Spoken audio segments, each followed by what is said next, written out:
মানুষ বিভ্রান্ত হয় দুইটা জায়গায়। কয়টা জায়গায়? এক, মানুষ যখন নিজে মাতাব্বরি করে কোরআন পড়ে কোরআন নিজে বুঝতে যায়, সহিহ বুখারী নিজে বাংলা অনুবাদ কিনে নিজেই ফতোয়া দিতে যায়, তখন মানুষ পথভ্রষ্ট হয়ে যায়। তখনই খারিজি ফেরকা জন্ম নেয়, তখনই মুতাজিলা ফেরকা জন্ম নেয়, তখনই মুরজিয়া ফেরকা জন্ম নেয়, তখনই আহলে কোরআন ফেরকা জন্ম নেয়। কখন? যখন কোরআন এবং হাদিস নিজে নিজে বুঝতে চায়। আমি মনে হয় বুঝাতে পারিনি। যত ফেরকা জন্ম নিয়েছে সব ফেরকা জন্ম নেওয়ার একটাই কারণ, যে তারা সালাফে সালেহিনের বুঝ না নিয়ে কোরআন এবং হাদিস নিজে নিজে বুঝতে গেছে। আর এক জায়গায় বিভ্রান্ত হয়, সেটা কোন জায়গায়? সেটা তারা কোরআন এবং হাদিসকে একদল মানুষ নির্দিষ্ট ইমামের পৈতৃক সম্পত্তি মনে করে না যে কোরআন এবং হাদিস বুঝবো শুধু ইমাম আবু হানিফা রাহিমাহুল্লাহর ফতোয়া অনুযায়ী। তার মানে কোরআন এবং হাদিসকে আবু হানিফা রাহিমাহুল্লাহর পৈতৃক সম্পত্তি? কোরআন এবং হাদিস বুঝবো শুধু ইমাম মালিকের বুঝ অনুযায়ী। কোরআন এবং হাদিসকে ইমাম মালিকের পৈতৃক সম্পত্তি? তারা অনেক বড় ইমাম রাদিয়াল্লাহু তাআলা আনহুম।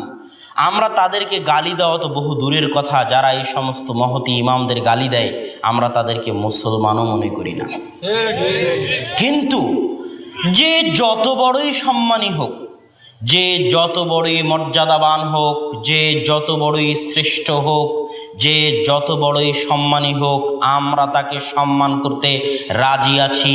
তবে মুহাম্মদ সাল্লাল্লাহু আলাইহি ওয়াসাল্লামের সম্মানের পরে, মুহাম্মদ সাল্লাল্লাহু আলাইহি ওয়াসাল্লামের সম্মানের চাইতে বেশি পৃথিবীর কাউকে আমরা সম্মান করতে রাজি নই।